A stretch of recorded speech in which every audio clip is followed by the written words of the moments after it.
So ఈ question ఇచ్చినప్పుడు A/B/C = 2:3:4 ఇచ్చినప్పుడు A/B B/C C/A అని ఇస్తే ఎలా చేయాలి? సో ఇక్కడ A వాల్యూ 2గా తీసుకోవాలి, B వాల్యూ 3గా తీసుకోవాలి, C వాల్యూ 4గా తీసుకొని చేయండి. సేమ్ ఇలాగే రేషియోని అప్లై చేయండి. A 2/3 B/C అంటే 3/4 C/A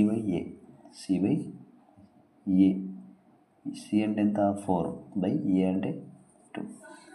సో ఇక్కడ సేమ్ రేషియో ఎప్పుడైనా ఫ్రాక్షన్స్ని రేషియో అనేది సేమ్గా రావాలంటే వీటిని మూడింటిని ఎల్సిఎం చేయండి. 3, 4, 2ని ఎల్సిఎం చేస్తే 2 3 1s 2 1s 2 × 3 × 2 ఏమొస్తుంది 12 వస్తుంది. సో ఇక్కడ కూడా అంతే మల్టిప్లై చేయండి. సేమ్ ఇది 4 కావాలి, ఇక్కడ 3తో మల్టిప్లై చేయాలి, ఇక్కడ 6తో మల్టిప్లై చేయాలి.